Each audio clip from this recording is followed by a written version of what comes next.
ಪೂರ್ಣಚಂದ್ರ ತೇಜಸ್ವಿ ಅವರು ಕೊಟ್ಟ ಅಂದ್ರೆ ದೂರ ಏನ್ ಕೊಟ್ಟಿದ್ರು ಅದ್ರಲ್ಲಿ 4 ಜನರ ಹೆಸರು ಕ್ಲಿಯರ್ ಕಟ್ ಆಗಿತ್ತಪ್ಪ. ಇದೆಲ್ಲ ಚುನಾವಣೆಗೆ ಮುಂಚೆ ಮಹಿಳಾ ಆಯೋಗ ಸಿಎಂ ನ ಅಪ್ರೋಚ್ ಮಾಡೋಕ್ ಮುಂಚೆ ಆ 4 ಜನರ ವಿರುದ್ಧ ಏನ್ ಆಕ್ಷನ್ ತಗೊಂಡ್ರು?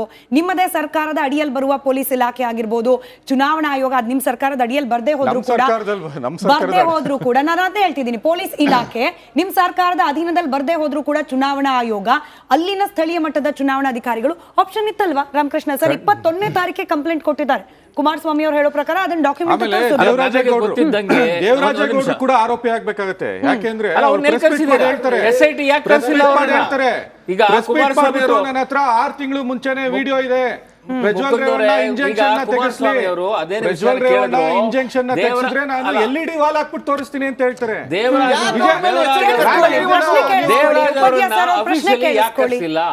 ಈಗ SIT ದೇವರಾಜ್ ಅವ್ರನ್ನ ಅಫಿಷಿಯಲ್ ಆಗಿ ಯಾಕೆ ಕರ್ಸಿಲ್ಲ? ಇನ್ಫಾರ್ಮಲ್ ಆಗಿ ಕರ್ಸಿ ಮಾತಾಡುವಂಥದ್ದು ಏನಿದೆ? ಇದು ಅಲ್ಲಲ್ಲ, ನೀವು ಪಕ್ಷದ ಉತ್ತರ ಬರಬೇಕಾಗುತ್ತೆ. ಅದಕ್ಕೆ ಪೊಲೀಸ್ ಅಧಿಕಾರಿಗಳಿದ್ದಾರೆ, ಉತ್ತರ ಕೊಡ್ತಾರೆ. ಅಲ್ಲ ಸ್ಮಿತಾ ಅವರೇ, ನನಗನ್ಸುತ್ತೆ ಇದು ಬಹಳ ಸ್ಪಷ್ಟವಾಗಿ ರಾಜ್ಯ ಸರ್ಕಾರ ಹೇಗೆ ಮಾಡಬೇಕು ಅನ್ನೋದನ್ನ ಸ್ಕ್ರಿಪ್ಟ್ ನ ಬಹುಶಃ ಇದು ಎಲೆಕ್ಷನ್ ಫಸ್ಟ್ ಫೇಸ್ ಎಲೆಕ್ಷನ್ ಆಗೋಕೆ 1 ವಾರ 10 ದಿವಸ ಮೊದಲೇ ಪ್ಲಾನ್ ಮಾಡಿದ್ದಾರೆ. ಯಾಕಂದ್ರೆ ಅವರು ಗೊತ್ತಿದೆ ಇದೆಲ್ಲ ಸರ್ಕ್ಯುಲೇಟ್ ಆಗ್ತಾ ಇದೆ ಅಂತ. 20 ಅಥವಾ 21ನೇ ತಾರೀಕು ಹಾಸನದಲ್ಲಿ ನನಗೆ ಗೊತ್ತಿದ್ದಂಗೆ ಸುಮಾರು ಒಂದು 10,000 ಪೆನ್ ಡ್ರೈವ್ಗಳು ಡಿಸ್ಟ್ರಿಬ್ಯೂಟ್ ಆಗಿದೆ ಅಂತ ನನಗೆ ಗೊತ್ತಾಯ್ತು. ನಾನು ಅಲ್ಲಿ ಹೋಗಿದ್ದೆ ಮಾಡಿದಾಗ. ಸೊ ಇದೆಲ್ಲ ನಡೀತಾ ಇದ್ದಾಗ ಅವ್ರು ಕಣ್ಣಿಟ್ಟಿರೋದಿಲ್ವಾ ಯಾರ ಮೇಲೆ? ಪ್ರಜ್ವಲ್ ರೇವಣ್ಣ ಮೂವ್ಮೆಂಟ್ ಬಗ್ಗೆ ಕಣ್ಣಿಟ್ಟಿರೋದಿಲ್ವಾ?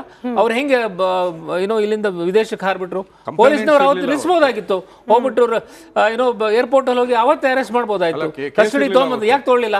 ಅವ್ರು ಹೋಗ್ಲಿ ಅಂತ ಬಿಟ್ಟು ಇದನ್ನ ಕೇಂದ್ರ ಸರ್ಕಾರದ ಮೇಲೆ ಒಂದು ಗೂಬೆ ಕೂಡಿಸ್ಬೋದು ಅಂತ ಹೇಳಿ ವ್ಯವಸ್ಥೆ ಮಾಡಿದ್ದಾರೆ ಅಂತ ಜನಗಳು ಅನ್ಕೊಳ್ಳೋದಕ್ಕೆ ಇದು ಅವಕಾಶ ಮಾಡಿಕೊಟ್ಟಿದ್ದಾರೆ.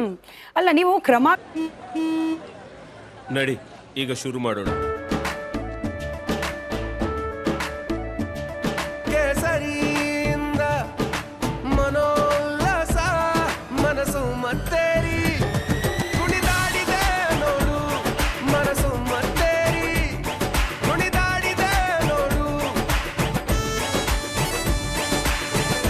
ಕ್ಷಣ ಕ್ಷಣವೂ ಆಚರಿಸಿ ಕೇಸರಿ ಹಬ್ಬ. ವಿಮಲ್ ಬಾಯಲ್ಲಿ ಹೇಳಿ ಕೇಸರಿ ಕೈಗೊಳ್ಳಬೇಕು ಅನ್ನೋ ಪ್ರಶ್ನೆ ನೀವು ಕಾಂಗ್ರೆಸ್ನವ್ರಿಗೆ ಕೇಳ್ತೀರಿ ಅಂತಂದ್ರೆ, ಚಂದ್ರಶೇಖರ್ ಅವರೇ, ಎಷ್ಟೋ ತಿಂಗಳು ಮುಂಚೆ ನಿಮ್ಮ ಪಾರ್ಟಿ ಅಧ್ಯಕ್ಷರಿಗೂ ಕೂಡ ವಿಚಾರ ಗೊತ್ತಿತ್ತು. ಅದು ಗೊತ್ತಿದ್ದು ಕೂಡ ಅವ್ರಿಗೆ ಟಿಕೆಟ್ ಕೊಟ್ರು. ಈ ರೀತಿ ಸಾಲ್ ಆರೋಪ ಆಯ್ತು, ಅದ್ರ ಬಗ್ಗೆ ಚರ್ಚೆ ಆಗಿ ಹೋಗಿದೆ. ಮುಂದೇನು ಕತೆ ಅದು ಹೇಳಿ?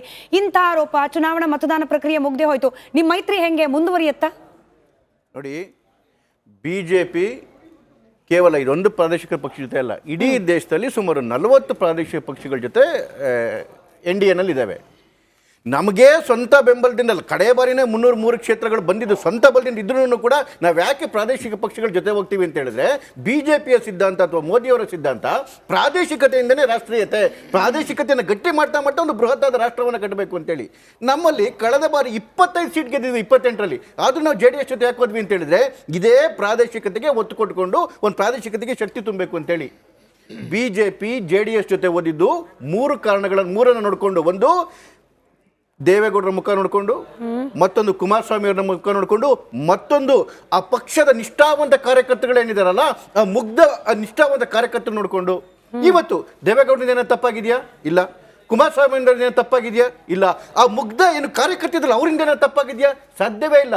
ಯಾವುದೋ ಒಂದು ಪಕ್ಷ ಒಳಗಡೆ ಯಾವುದೋ ಈ ತರ ಕೆಟ್ಟ ಹುಳ ಇದ್ರೆ ಆ ಹುಳಕ್ಕೆ ಕಾನೂನಿಂದ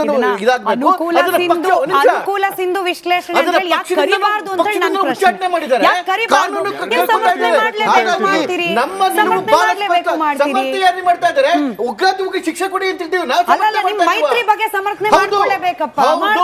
ಯಾರು ಒಂದು ಹುಳು ತಪ್ಪು ಮಾಡಿದೆ ಅಂತ ಹೇಳಿದ್ರೆ ಇಡೀ ಜನತಾದಳ ಕಾರ್ಯಕರ್ತರೆಲ್ಲ ರೇಪಿಸ್ಟ್ಗಳು ಅಂತ ಹೇಳೋದಕ್ಕಾಗಲ್ಲ. ದೇವೇಗೌಡರ ಬಗ್ಗೆ ಹಾಗಾಗಿ ಯಾವುದೋ ಒಂದು ಅದಕ್ಕೆ ಉಗ್ರತೆ ಶಿಕ್ಷೆ ಆಗಲೇಬೇಕು. ಚಂದ್ರಶೇಖರ್, ನೀವು ಒಪ್ಕೊಳ್ಬೇಕು, ಇದರಿಂದ ಬಿಜೆಪಿಯವರಿಗೂ ಎಂಬರಾಸ್ ಆಗಿದೆ, ಪ್ರಧಾನಮಂತ್ರಿಯವರಿಗೂ ಎಂಬರಾಸ್ ಆಗಿದೆ.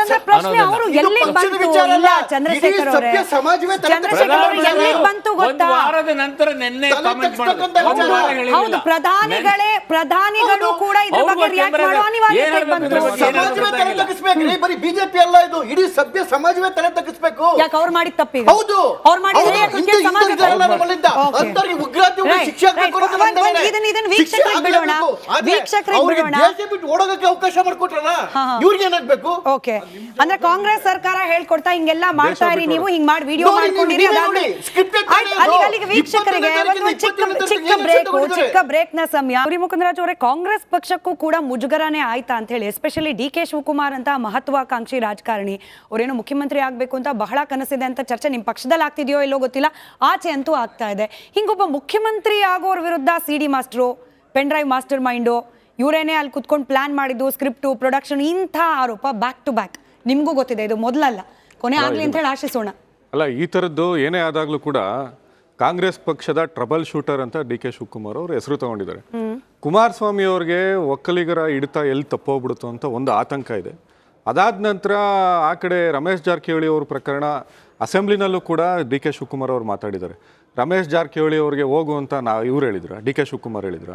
ಪ್ರಜ್ವಲ್ ರೇವಣ್ಣ ಅವ್ರಿಗೆ ವಿಡಿಯೋ ಮಾಡ್ಕೊ ಅಂತ ಡಿ ಕೆ ಶಿವಕುಮಾರ್ ಅವ್ರು ಹೇಳಿದ್ರು. ಆಮೇಲೆ ಈ ದೇವರಾಜೇಗೌಡರು ಬಿಟ್ಟಿರುವಂಥ ಆಡಿಯೋ ತಗೊಂಡ್ರು ಕೂಡ ಡಿ ಕೆ ಶಿವಕುಮಾರ್ ಅವರೆಲ್ಲೂ ಮೇಲ್ ಬಿದ್ದು ದೇವರಾಜೇಗೌಡನ್ ಬಾ ಮಾತಾಡ್ತೀನಿ ಅಂತ ಕರೆದಿಲ್ಲ. ದೇವರಾಜೇಗೌಡ ಫೋನ್ ಮಾಡಿರೋದು. ಅದು ಯಾವತ್ತು ಫೋನ್ ಮಾಡಿರೋದು? ಏಪ್ರಿಲ್ 29ನೇ ತಾರೀಕು.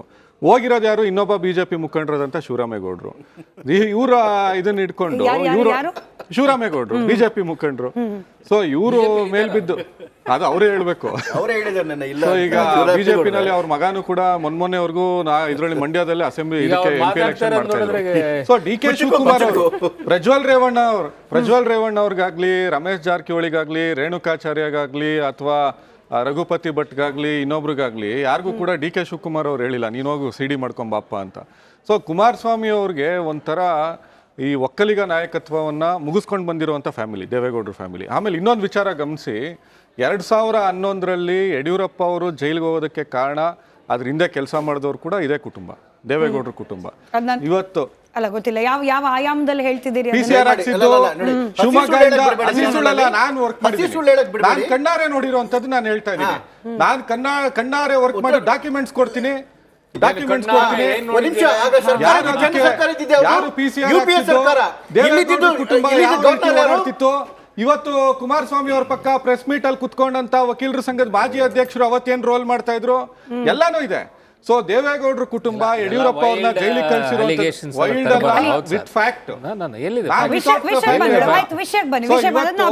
ಚಂದ್ರಶೇಖರ್ ಅವ್ರ ಸಮಯ ಬಂದ ಡಿ ಕೆ ಶಿವಕುಮಾರ್ ಅವ್ರಿಗೆ ಮುಜುಗರ ಆಗೇ ಇಲ್ವಾ ಈ ಪ್ರಕರಣದಲ್ಲಿ? ಇಲ್ಲ ನೋಡಿ, ಡಿ ಕೆ ಶಿವಕುಮಾರ್ ಅವ್ರಿಗೆ ಪದೇ ಮುಜುಗರ ಮಾಡುವಂತ ಪ್ರಯತ್ನವನ್ನ ಇವ್ರು ಮಾಡ್ತಾ ಇದ್ದಾರೆ, ವ್ಯರ್ಥ ಪ್ರಯತ್ನವನ್ನ ಮಾಡ್ತಾ ಇದ್ದಾರೆ. ಒಂದು ಇದನ್ನ ಅಟೆನ್ಷನ್ ಡೈವರ್ಷನ್ ಇದೆಯಲ್ಲ, ಈಗ CD ವಿಡಿಯೋ ಅಥವಾ ಪೆನ್ ಡ್ರೈವ್ಗಳನ್ನ ಆಚೆಗಡೆ ಬಿಟ್ಟವರು ಅಥವಾ ಅದನ್ನ ಏನಾಗಬೇಕೋ ಕ್ರಮ ತಗೊಳ್ಳೋದು ಕಾನೂನು ಪ್ರಕಾರ ಆಗೇ ಆಗುತ್ತೆ. ಸೊ ಇವರು ಮೊದಲನೇ ತಪ್ಪೇನಾಗಿದೆ, ಯಾರು ಕೊಲೆ ಮಾಡಿ ಬಂದಿದ್ದಾನೆ ಆರೋಪಿ, ಯಾರು ಅತ್ಯಾಚಾರ ಮಾಡಿ ಬಂದಿದ್ದಾನೆ ಆರೋಪಿ, ಅವನಿಗೆ ಶಿಕ್ಷೆ ಆಗ್ಲಿ. ಕೊಲೆ ಆಗ್ತಾ ಇರೋದನ್ನ ನಿಂತು ನೋಡೋರಿಗೆ ಅಂದ್ರೆ ಅರ್ಥಾತ್ ಆ ವಿಡಿಯೋಗಳನ್ನ ಹರಿಬಿಟ್ಟವ್ರಿಗೂ ಕೂಡ. ಈಗ ವಿರೋಧ ಪಕ್ಷದ ನಮ್ಮ ಪ್ರಶ್ನೆ ಇರುವಂತದ್ದು, ದೇವರಾಜೇಗೌಡರು ಯಾಕೆ ಡಿ ಕೆ ಶಿವಕುಮಾರ್ ಅವ್ರ ಜೊತೆ ಮಾತಾಡ್ಬೇಕಾಗಿತ್ತು? ಬಿಜೆಪಿ ಮುಖಂಡರಾಗಿ ಇವ್ರ ಏನಾದ್ರು ಶಿಸ್ತು ಸಮಿತಿ ಅನ್ನೋದಿದ್ರೆ ದೇವರಾಜೇಗೌಡ್ರನ್ನ ಮೊದಲು ಪಕ್ಷದಿಂದ ಅಮಾನತ್ ಮಾಡ್ಬೇಕು. ಇರೋಂತ ವ್ಯಕ್ತಿನ ಕರ್ಕೊಂಡೋಗಿ ಹಂಗಾರೆ ಆಪರೇಷನ್ ಕಳ್ಸಿದ್ರ, ಡೀಲಿಗೆ ಕಳ್ಸಿದ್ರ ಅವ್ರು ಹೇಳ್ತಾರೆ. ಇನ್ನೊಂದು ಆಡಿಯೋದಲ್ಲಿ ಹೇಳ್ತಾರೆ, ಇದೊಂದು ಹೇಳ್ಬಿಡ್ತೀನಿ ಕೇಳಿ. ಅಲ್ಲ, ಇನ್ನೊಂದು ಆಡಿಯೋದಲ್ಲಿ ಹೇಳ್ತಾರೆ, ದೇವರಾಜೇಗೌಡ ನಾನು ಎಲೆಕ್ಷನ್ ನಿಂತ್ಕೊಂಡ್ಬಿಟ್ಟು ಕಾಸೆಲ್ಲ ಖರ್ಚಾಗ್ಬಿಟ್ಟಿದೇಣ. ಇವರು ಶಿವರಾಮೇಗೌಡ್ರ ಹತ್ರ ಮಾತಾಡಿರುವಂತದ್ದು, ನಾನು 1 ಲಕ್ಷ ಪೆನ್ ಡ್ರೈವ್ಗೆ 25 ಲಕ್ಷ ಖರ್ಚಾಗುತ್ತೆ, ದುಡ್ಡೆಲ್ಲಿಂದ ಒಂದ್ಸಲಿ ಏನಾದ್ರು ಮಾಡಿ ಅಂತ. ಅಂದ್ರೆ ನೀವು ಅಬ್ಸರ್ವ್ ಮಾಡಿರ್ಬೋದು, ನಾನು ಡೆಲಿಬರೇಟ್ ಆಗಿ ಈ ಆಡಿಯೋ ಕನ್ವರ್ಸೇಷನ್ಗಳು, ಈ ಸಾಕ್ಷ್ಯಗಳ ಬಗ್ಗೆ ಮಾತಾಡ್ತಿಲ್ಲ. ಯಾಕೆ ಗೊತ್ತಾ, SIT ಅಂತ ಒಂದಿದೆ, ಬೇರೆ ಯಾರು ಗೌರವ ಕೊಡ್ತಾರೋ ಇಲ್ಲೋ ನಾವಂತೂ ಕೊಡ್ತೀವಿ. ತನಿಖೆ ಆಗುವವರೆಗೂ ಈ ಆಡಿಯೋ ತುಣುಕಿನ ಬಗ್ಗೆ, ಪ್ರೂಫ್ಗಳ ಬಗ್ಗೆ ನಾವಂತೂ ಇಂಟರ್ಫಿಯರ್ ಆಗಲ್ಲ. ಪೊಲಿಟಿಕಲ್ ಇಂಪ್ಲಿಕೇಶನ್ ಅಲ್ಲಿ ಚಿಕ್ಕೋನ್ ಆಗ್ತಿದ್ದೀನಿ. ಅವ್ರನ್ನ ಈ ವಿಚಾರದಲ್ಲಿ ಪದೇ ಎಳ್ಕೊಂಬರುವಂತ ಒಂದು ಹುನ್ನಾರವನ್ನ ಇದನ್ನ ಕುಮಾರಸ್ವಾಮಿ ಅವ್ರು ಮಾಡ್ತಾ ಇದ್ದಾರೆ ಹೊರತು ಡಿ ಕೆ ಶಿವಕುಮಾರ್ ಅವ್ರ ಪಾತ್ರ ಇದ್ರಲ್ಲಿ ಚಂದ್ರಶೇಖರ್ ಅವ್ರಿಗೆ ಹೋಗೋಕ್ ಮುಂಚೆ